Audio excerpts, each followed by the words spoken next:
Jésus qui dit à ses disciples et qui nous dit aujourd'hui que vous recevrez une puissance survenant sur vous et vous serez mes témoins.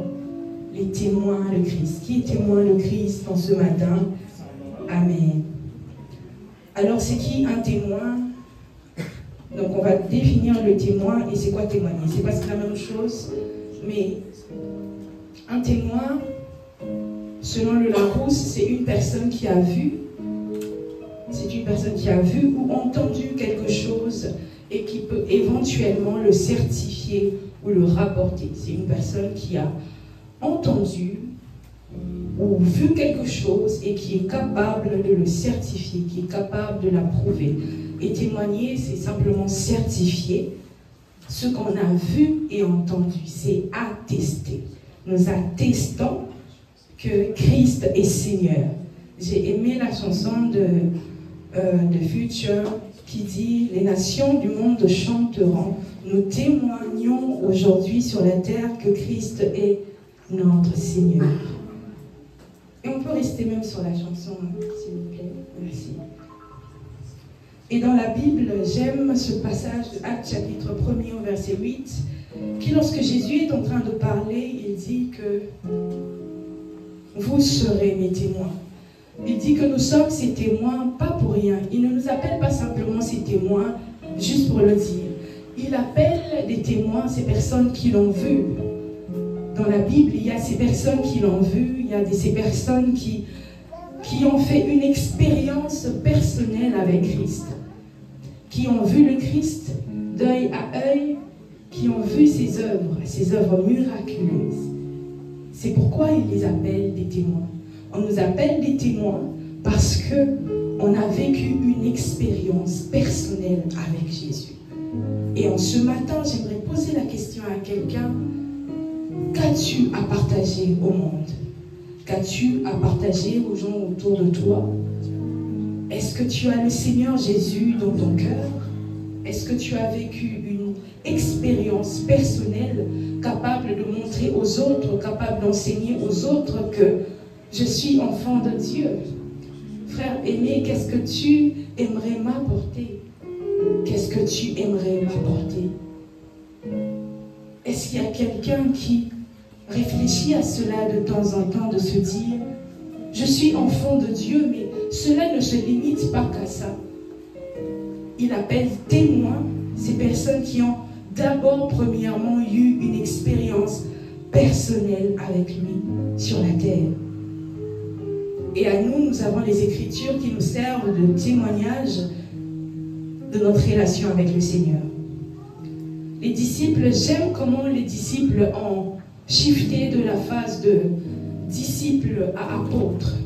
Ils ont appris du Maître et en devenant apôtres ou témoins de Christ, c'est-à-dire qu'ils ont shifté sur le point d'apprendre du Maître à exercer le ministère.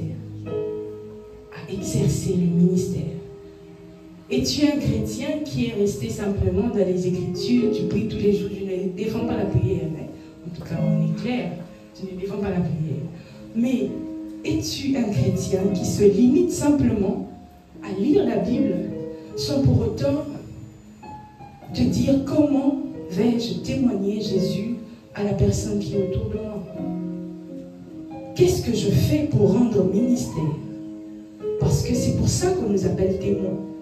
Si tu es témoin, c'est-à-dire que tu es d'abord disciple de Christ, tu as appris de lui, tu as vécu une expérience personnelle avec lui. Ensuite, tu les témoignes autour de toi.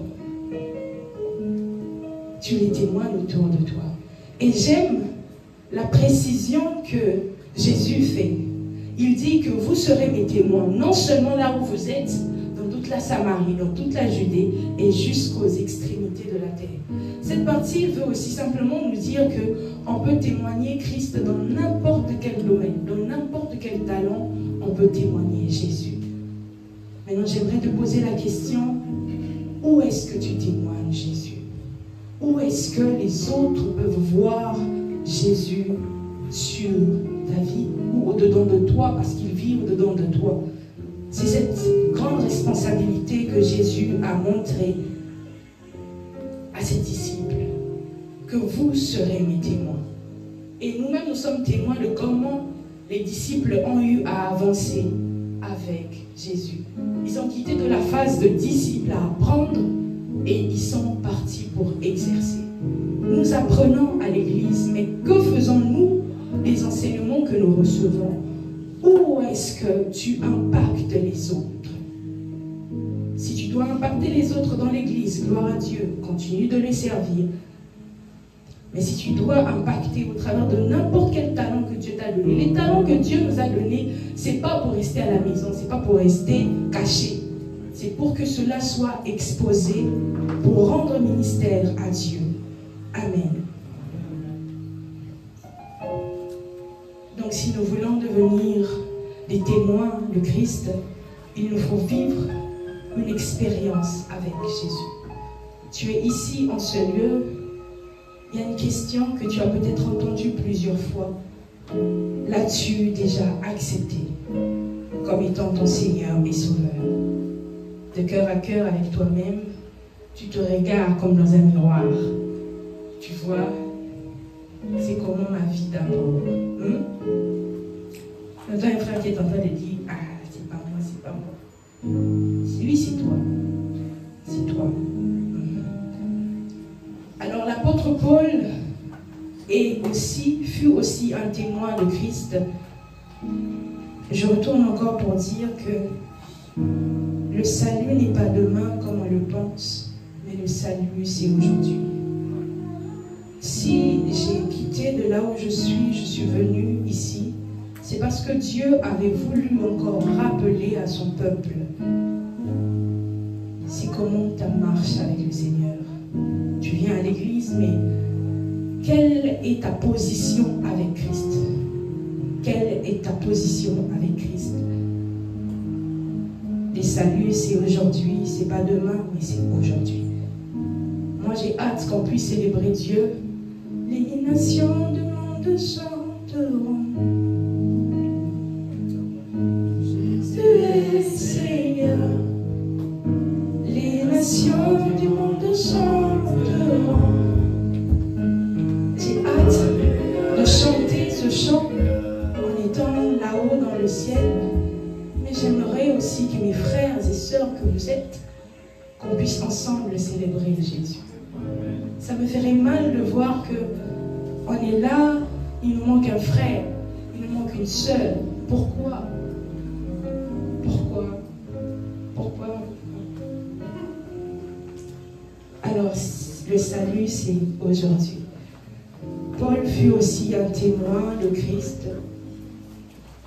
Amen. Il fut aussi un témoin de Christ en ce qu'il a vu les souffrances de Christ. Il dit dans 1 Pierre chapitre 5 au verset 1er, « Voici les exhortations que j'adresse aux anciens. » Quels anciens dont il est en train de parler? Il parle des disciples ou des apôtres. Il parle des disciples ou des apôtres. Qui sont parmi vous, moi ancien comme eux, témoins de souffrances de Christ. Il a été témoin des souffrances de Christ. Et après, il fait quoi? Il participe. Et participant de la gloire qui doit être manifestée. On ne se limite pas qu'à croire en Jésus, à avoir une expérience personnelle avec lui, mais on devient également participant à la gloire de Dieu. À la gloire de Dieu. Ce matin, il est temps que tu deviennes participant au service de Dieu. Il est temps que tu deviennes participant à la gloire de Dieu qui doit être manifestée.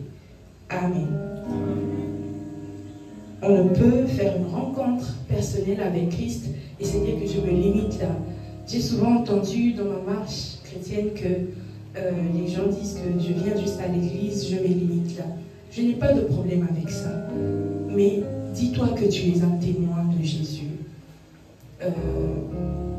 Tu es un témoin de Jésus. Et nous pourrions manifester Christ ou témoigner Christ, que ce soit dans l'église, tout comme dans les extrémités de la terre. Mais tout ce que j'aimerais nous demander ce matin, c'est de témoigner Christ. Témoignons Christ dans tous les domaines. Amen. Notre vie est un témoignage. Notre vie est un témoignage. La femme samaritaine aussi fut, on va lire, Jean chapitre 4 à partir du verset 39 jusqu'au verset 42. La femme samaritaine aussi fut une femme qui a témoigné Jésus. Vous savez, cette femme, cette expérience, cette femme, elle est audacieuse. Elle est audacieuse dans la foi. Elle a accepté le Christ. Et après, elle a couru pour témoigner Jésus. Oh my God.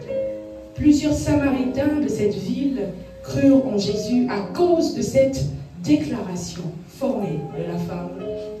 J'ai aimé ce que ces personnes disent. Ils disent que cette femme a dit, il m'a dit tout ce que j'ai fait. Elle a eu l'impact de la rencontre avec Jésus. Ta rencontre avec Jésus est un impact. Ta rencontre avec Jésus est un témoignage. Ta rencontre avec Jésus bouleverse le monde. Je ne sais pas pour toi, mais la rencontre avec Jésus qu'on fait, ça bouleverse le monde. Il m'a dit tout ce que j'ai fait. Ensuite aussi, quand le Samaritain vint le trouver, ils le prièrent de rester auprès d'eux. Et il restait là 2 jours. Ensuite, un beaucoup plus grand nombre crurent à cause de sa parole. Et il disait à la femme, j'aime cette partie, parce qu'ils disent que ce n'est plus à cause de ce que la femme samaritaine nous a dit, mais c'est parce qu'eux-mêmes ont aussi fait cette expérience personnelle avec Jésus. Car nous l'avons entendu nous-mêmes et nous savons qu'il est vraiment le sauveur du monde. Au travers de ta vie, les gens seront impactés. Et de cet impact, les gens vont aussi connaître le sauveur du monde. Amen. Par ta vie, les autres seront impactés et ils vont également connaître qui est le sauveur du monde.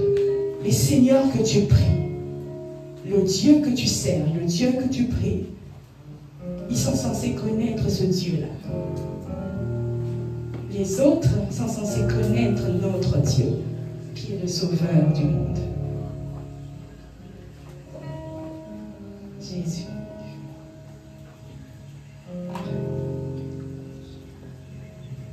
Est-ce que les gens autour de toi peuvent-ils être impactés parce que tu as Jésus dans ton cœur? Ou ils te voient simplement comme eux? Ils te voient que tu leur ressembles. C'est-à-dire, eux et toi, il n'y a pas de différence. C'est pareil, copie, collé. Même chose. Oh my God. Seigneur, permets-nous de témoigner, Jésus. Permets-nous de te témoigner.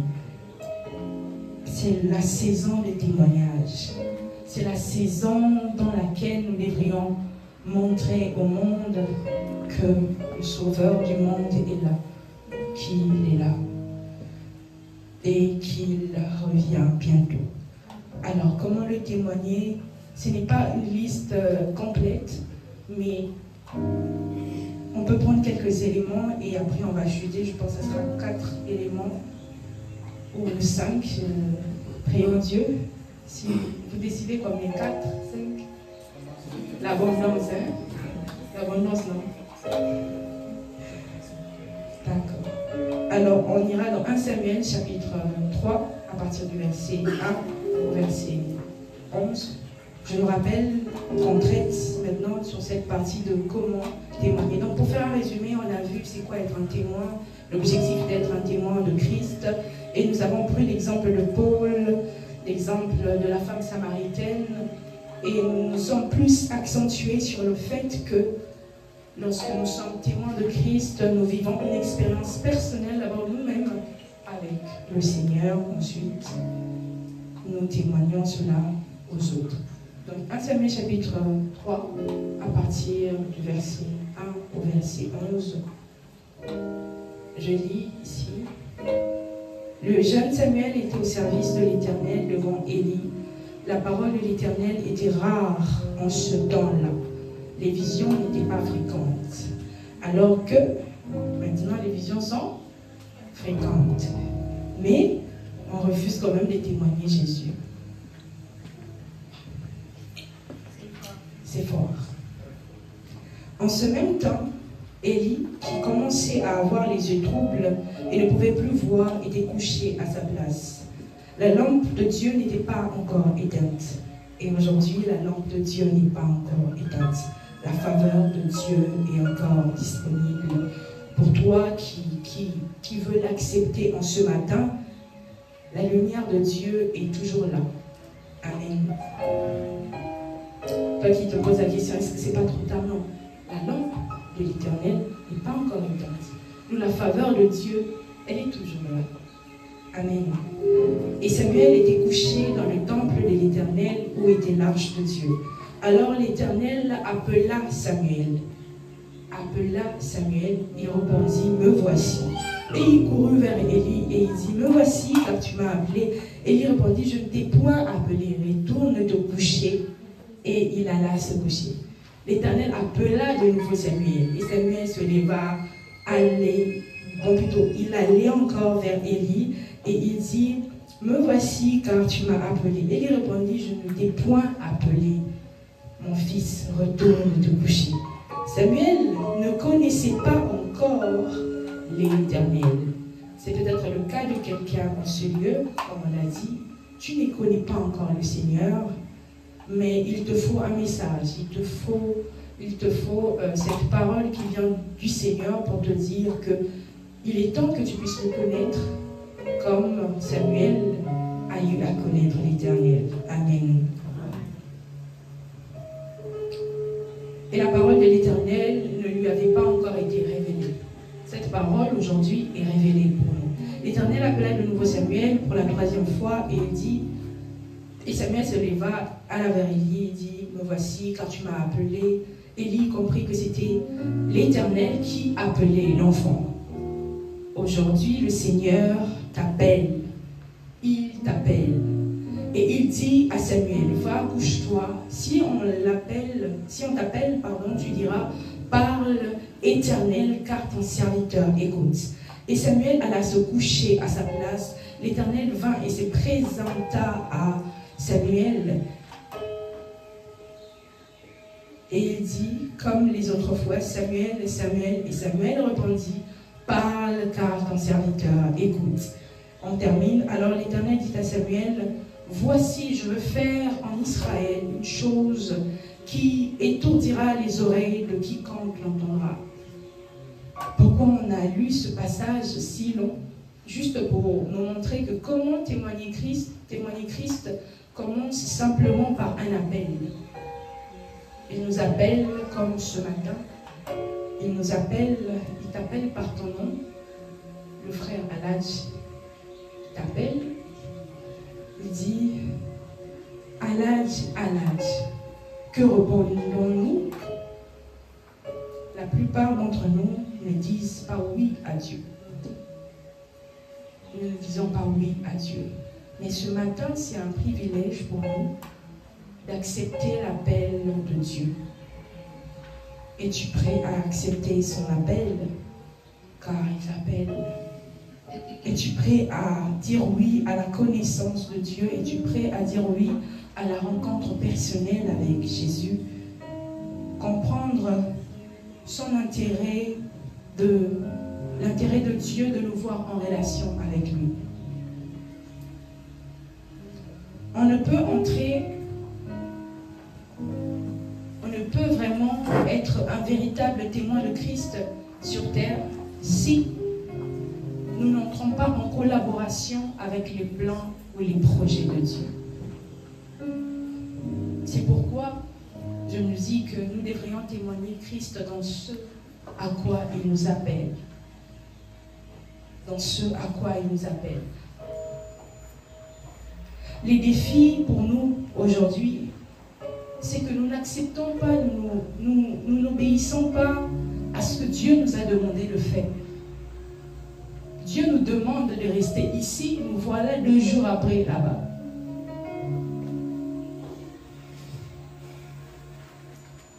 Où est-ce que Dieu t'appelle à être? Parce que nous sommes témoins de Christ ici sur terre, mais là-haut dans les cieux, nous partirons pour célébrer le roi des rois. Donc, être témoin de Christ commence d'abord par accepter l'appel de Dieu. Et deuxièmement, être témoin de Christ, c'est une disposition de cœur. Samuel ne connaissait pas encore le Seigneur, mais quand Élie lui a fait comprendre que c'est l'Éternel qui t'appelle, qu'est-ce qu'il dit?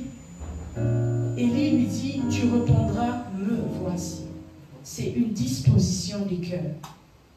Je me dispose à recevoir de Dieu. Je me dispose à servir Dieu. Je me dispose à être témoin de Dieu. Est-ce que nous sommes disposés? Est-ce que nous sommes un peuple disposé? Le Seigneur était en train de me dire que un peuple qui est disposé, c'est un peuple que le Seigneur utilisera beaucoup. Quand on n'est pas disposé, le Seigneur ne nous utilisera pas. Si nous voulons monter dans les hauteurs avec le Seigneur, il nous faut être disposé.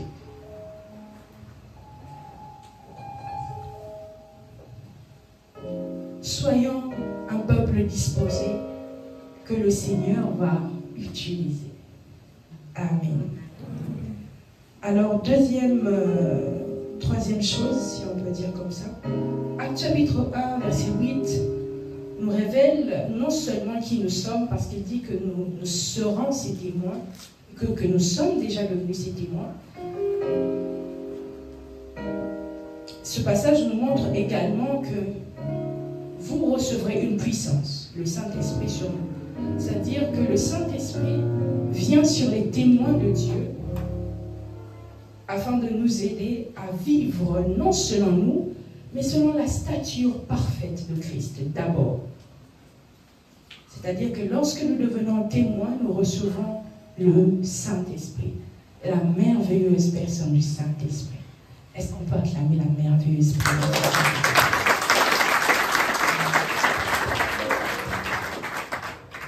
Nous recevons le Saint-Esprit sur nous. Nous sommes baptisés de son feu, de sa puissance. Le Saint-Esprit, oh, c'est une merveilleuse personne. Le Saint-Esprit vient sur nous, premièrement, afin que nous puissions vivre non selon nous, mais selon la stature parfaite de Christ. Je ne sais pas si je donnais ce passage, je ne pense pas. Romains 8, chapitre 29, à partir du verset 30. Il est écrit que, car ce qu'il a connu d'avance, il les a aussi prédestinés à être semblables à l'image de son Fils, afin que son Fils fût le premier-né d'entre plusieurs frères. Il nous a prédestinés à être semblables à l'image de son Fils. Ce n'est pas par nos propres efforts que nous arrivons à être agréables à Dieu. C'est grâce au Saint-Esprit. Le Saint-Esprit qui nous aide à vivre selon la stature parfaite de Christ. Sommes-nous prêts à abandonner comment nous marchons et à accepter que le Saint-Esprit nous conduise? Sommes-nous prêts à recevoir cela ou à laisser que le Saint-Esprit puisse nous parler? Que le Saint-Esprit puisse nous guider? Sommes-nous prêts? Donc imaginons que si le Saint-Esprit ne fait pas l'œuvre au-dedans de nous, donc on ne peut pas être des véritables témoins. Tout commence par ce dépôt, où nous laissons le Saint-Esprit nous guider.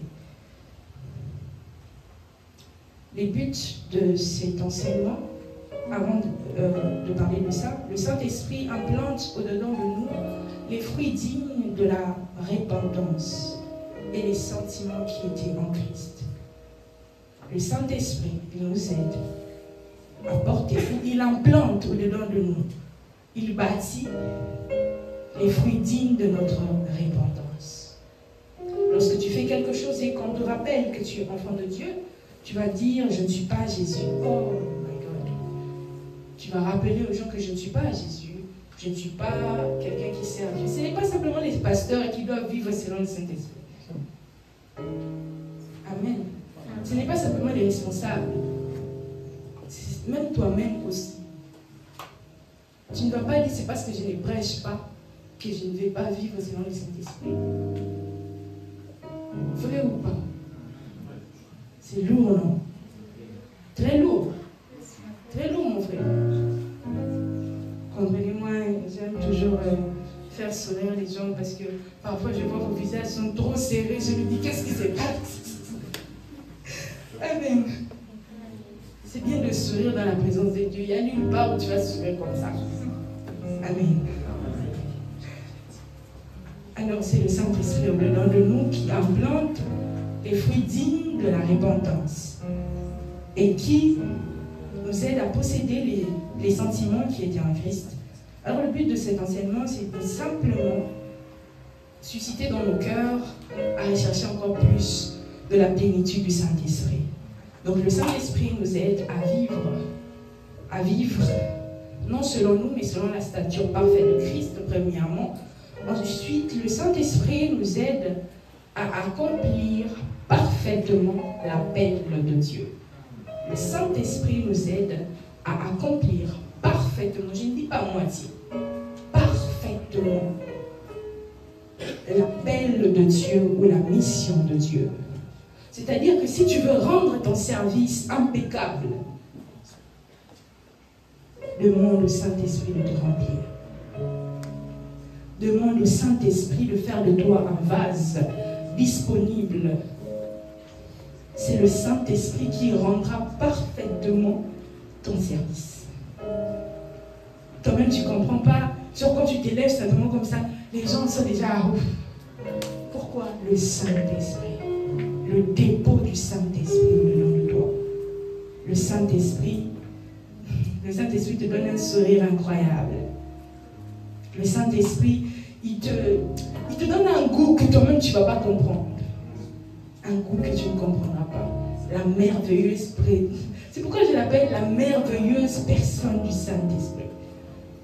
Hormis lui, il n'y a pas de meilleure personne.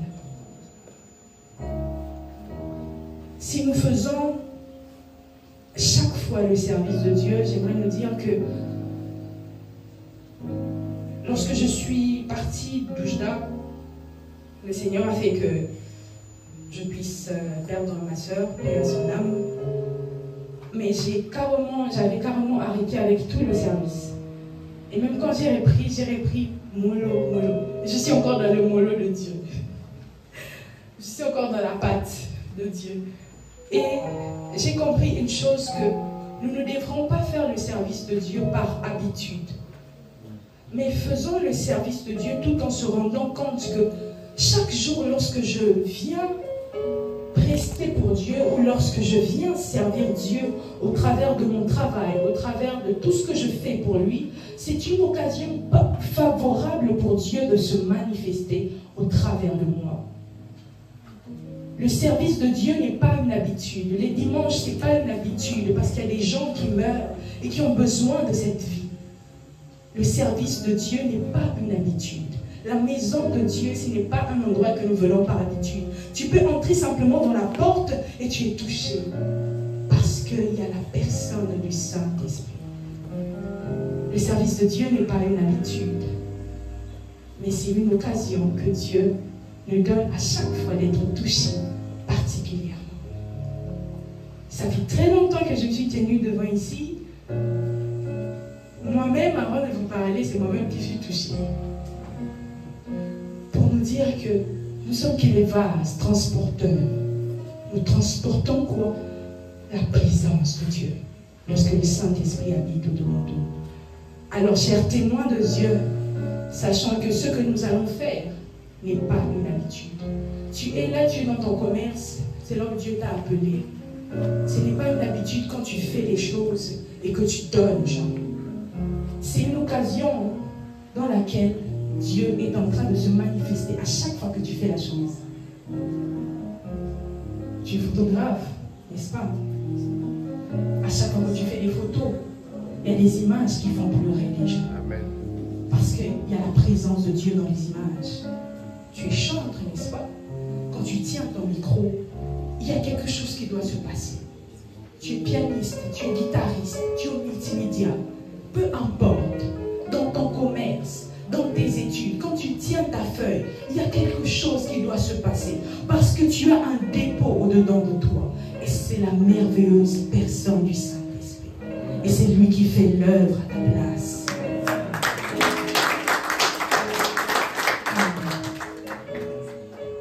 J'aimerais que tu sois enragé. Que tu te dises non. Plus d'habitude. Tu chantes. Oui, au début, moi aussi, lorsque je chantais, j'avais trop peur. Même si tu vas dégamer, c'est pas grave. Non, les choristes vont arranger ça. Genre les instrumentistes vont arranger ça. Ils vont arranger, c'est pas grave. Mais n'ayez pas peur. Au début, j'avais peur. Après, je me suis dit, mais toi-même, tu réalises pas que tu as peur pour rien. Parce que c'est l'esprit de papa qui est au-dedans de toi. Comment tu vas avoir peur? Comment je suis très timide? Non, j'ai laissé ma timidité à longtemps. J'ai laissé ma timidité. Et voilà que je prêche. Je n'ai pas honte de prêcher en tant que femme. Parce que j'ai la personne du Saint-Esprit qui m'accompagne. J'ai la personne du Saint-Esprit. Je ne vais pas avoir honte de le faire. Je ne vais pas aller... Oh my God. Je ne vais pas avoir honte d'aller de ville en ville et de prêcher Jésus en tant que femme. Parce que je suis sa messagère. Et qu'il peut m'utiliser. Alors, toi, le Seigneur peut t'utiliser. Le Seigneur peut t'utiliser. Et pourquoi tu as honte? Pourquoi tu dis que j'ai peur des gens, j'ai honte des gens? Oh my God. Non, s'il vous plaît. C'est ce que l'ennemi fait. Afin de faire quoi? Pour que ton service soit désagréable. Alors que le Saint-Esprit est là pour rendre ton service plus impeccable. Mais toi-même, tu dis, oh non, j'ai honte. Moi aussi, au début, j'avais honte, mais j'ai dit, la honte reste là. Reste là. J'irai de ville en ville pour communiquer la parole et la pensée de Dieu. Et je le fais. Je le fais. Tu iras de gloire en gloire avec Jésus. Mais si tu laisses le Saint-Esprit te conduire,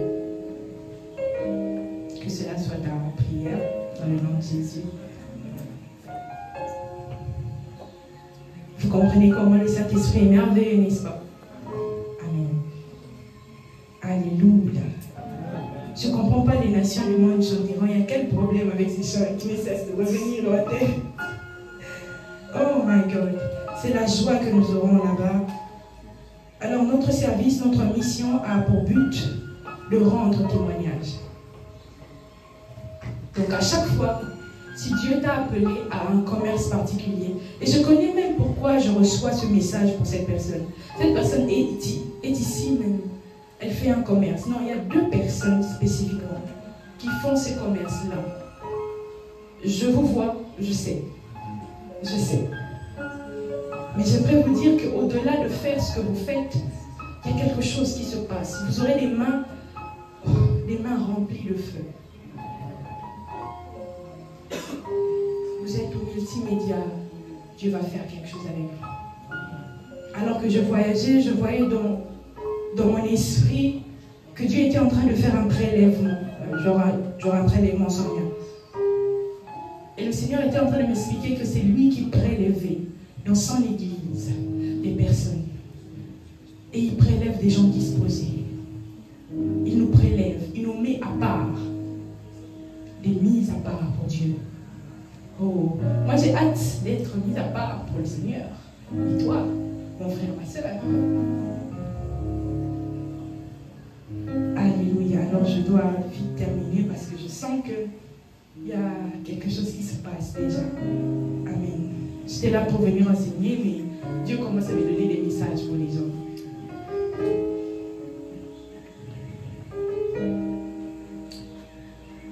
Oh Seigneur, prends le règne. Les témoignages impactants dans les services émanent de la personne du Saint-Esprit. Tu veux que ton service soit agréable, tu tresses les cheveux. Qu'est-ce qui va faire en sorte que les autres reviennent vers toi? C'est par la qualité du service que tu vas offrir. Parce que tu es enfant de Dieu, ton service doit être de qualité. 3e élément, 4e plutôt, avant de finir avec les 2 autres rapidement. Nous sommes témoins de Christ par une vie de sacrifice de soi. Par une vie de sacrifice de soi. Galates chapitre 2, verset 20 nous dit, Paul nous dit que ce n'est plus moi qui vis, mais c'est Christ qui vit en moi. Je l'ai dit une fois que je n'ai plus de volonté, depuis que j'ai commencé à servir Dieu, je n'ai plus de volonté, c'est la volonté de Dieu. Je ne recherche plus mes désirs, mais je recherche les désirs de Dieu. Peu importe ce dans quoi le Seigneur me fait passer. Je pouvais ne pas venir, vous savez, jusqu'à aujourd'hui. C'est comme si chaque jour il y avait des épisodes pour me dire, mais tu dois rester. Le matin, je dois me lever, je me sens faible, je me sens malade. Et j'ai dit, Seigneur, bon, en tout cas, si je vais aller tomber là-bas devant, c'est pas grave. Mais j'ai dit, à la santé, tu ne mourras pas. Tu ne mourras pas. Parce que je vais aller pour le Seigneur. Je me lève, pas par ma propre force, mais avec la force de Dieu. Une vie de sacrifice de soi, c'est ça. C'est peu importe comment tu te sens intérieurement, mais laisse Dieu te faire, oh my God, te faire monter. Laisse Dieu te faire monter. Tu ne vis pas selon tes émotions. Peu importe, j'ai dit au Seigneur, peu importe lorsque je viens à Oujda, j'ai beaucoup de problèmes que j'ai laissés là-bas, qui me dit, je laisse toutes ces choses. Et je dis, peu importe, je les réglerai après. Et je sais que lorsque je rentrerai, le Seigneur aura déjà réglé les choses. Amen. Je ne regarde pas à moi, mais je regarde à Dieu. Tu regardes à qui? Est-ce que tu comptes sur tes propres efforts? Une fois, le Seigneur me disait, Mehdi, si tu veux que je puisse étendre ma gloire sur ta vie, tu dois arrêter de compter sur toi-même. Tu dois apprendre à compter sur moi. Nous sommes le parfum de Christ. La bonne odeur de Christ. C'est comme 2 Corinthiens chapitre 2, verset 14 jusqu'au verset 16, nous le dit. Je ne vais pas peut-être le lire, mais nous sommes la bonne odeur. Voilà, 2 Corinthiens, on va juste les voir dans l'affichage. Nous sommes la bonne odeur de Christ. Est-ce que ta vie est un sacrifice? Ta vie est un sacrifice. Est-ce que... On peut l'afficher hein, si possible, s'il vous plaît, pour que ça reste là. Ma vie est un sacrifice. Est un sacrifice. Le verset, dans 2 Corinthiens chapitre 2, verset 14, je pense. Ma vie est un sacrifice. Est-ce que ta vie est un sacrifice? Le bonne odeur pour Dieu.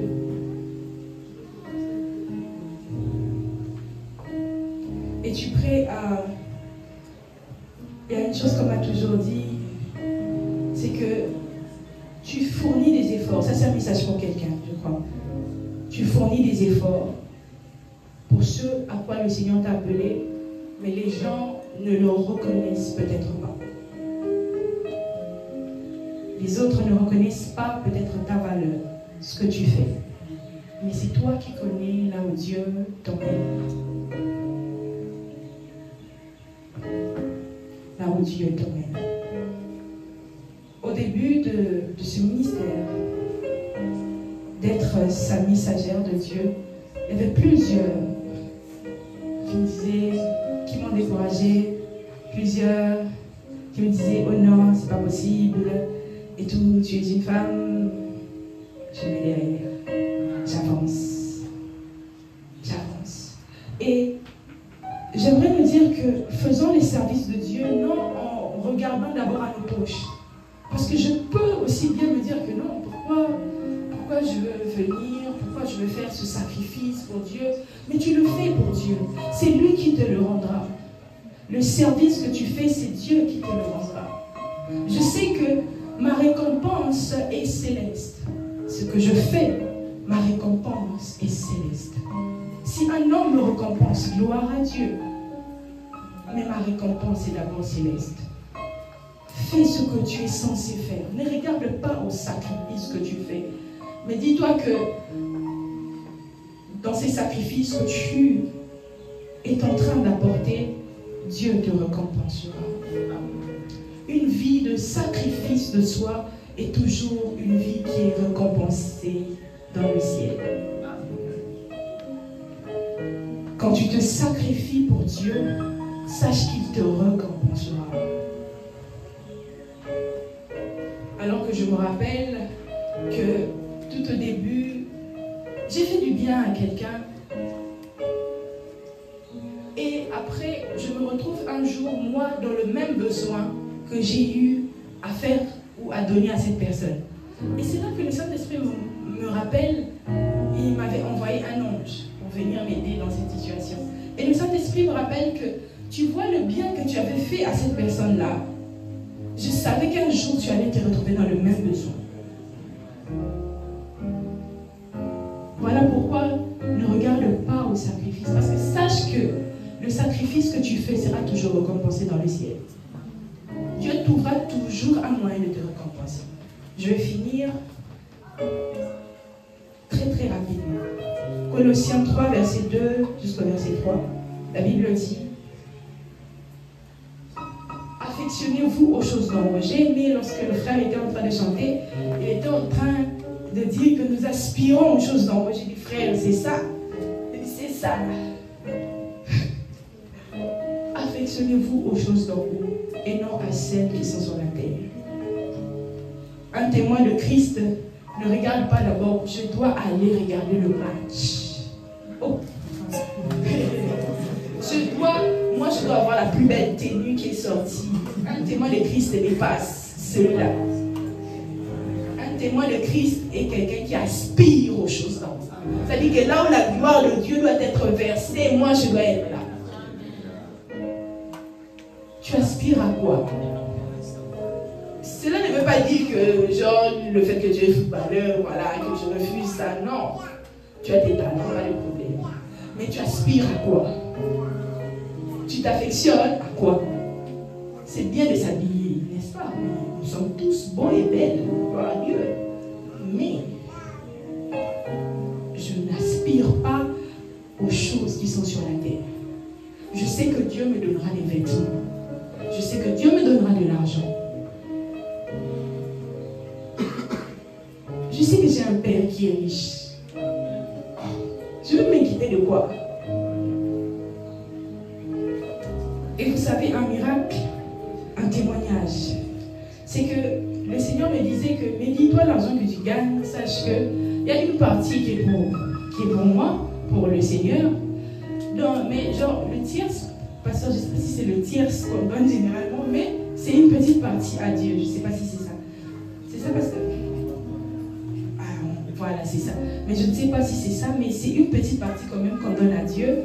Et la moitié de l'argent, il me dit, sache qu'il y a une part qui est pour toi, une part qui est pour les autres. J'ai dit, explique-moi parce que je ne comprends pas très bien.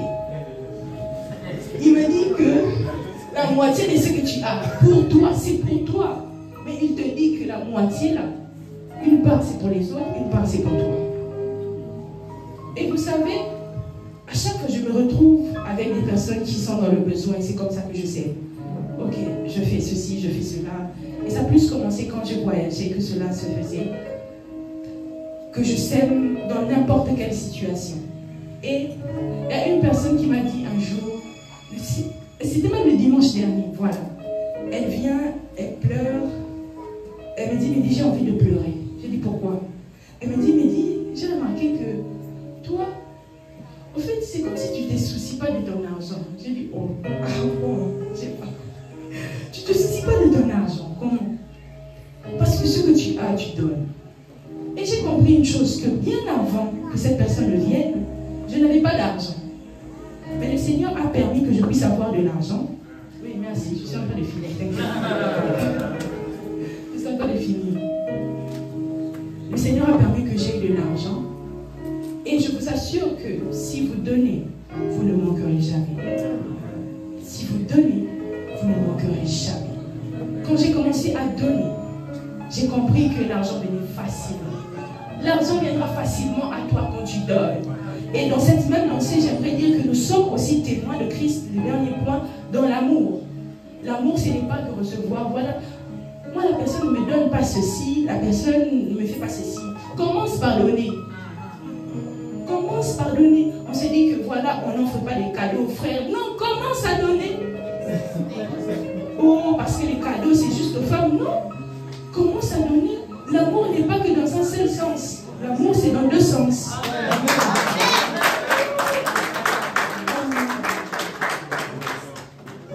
Commençons à donner. L'amour se donne. On aspire à donner. Et je vous assure que les personnes qui donnent, ce sont les personnes les plus riches. Si vous donnez, vous-même, vous allez témoigner. Et je témoigne que depuis que j'ai commencé à donner, je vis par sa grâce. Je vis par sa grâce. Alors, Jean chapitre 13, on va terminer par là. Jean chapitre 13, à partir du verset 34, verset 35. Je prends la version Bible seconde 21, s'il vous plaît. La Bible dit que je vous donne un commandement nouveau. Aimez-vous les uns les autres, comme je vous ai aimé. Vous aussi, aimez. On n'a pas d'abord demandé genre à l'autre, commence à t'aimer. Commence toi-même à aimer les uns les autres. C'est à cela que tous reconnaîtront que vous êtes mes disciples ou mes témoins. Si vous avez l'amour envers les uns et les autres. Ça commence par nous. Comment être témoin de Christ, comment témoigner Jésus? Par cette acceptation de l'appel. Le Seigneur t'appelle aujourd'hui. Et que fais-tu de cet appel, ma soeur? Le Seigneur t'appelle aujourd'hui. Es-tu prêt à lui dire oui? Es-tu prêt à dire oui à Dieu ce matin? Et au-delà de ça, nous recevons également la personne du Saint-Esprit qui implante au-dedans de nous une vie nouvelle. Nous vivons non selon nous, mais selon la stature parfaite de Christ. Je suis en train de résumer pour terminer. Selon la stature parfaite de Christ. Ensuite, le Saint-Esprit, il y avait un mot qui était là, j'ai oublié. Il y avait un mot là qui était là. Voilà. Le Saint-Esprit, il rend impeccable notre service. Le Saint-Esprit nous aide à accomplir parfaitement l'appel de Dieu. Donc, recherchons la plénitude du Saint-Esprit. Ensuite, troisième ou quatrième élément, je ne sais, comment être un témoin de Christ, c'est aussi par une vie de sacrifice. Ne regarde pas à toi, mais regarde à Dieu, à ce que Dieu peut faire au travers de ta vie. Aspire aux choses d'en haut, aspirons aux choses d'en haut, aspirons au royaume, aspirons au fait qu'un jour nous célébrerons l'Éternel des armées là-haut dans les cieux. Et comment être un témoin, c'est aussi dans l'amour. Que fais-tu pour manifester ton amour envers les uns comme les autres? Que fais-tu de cela?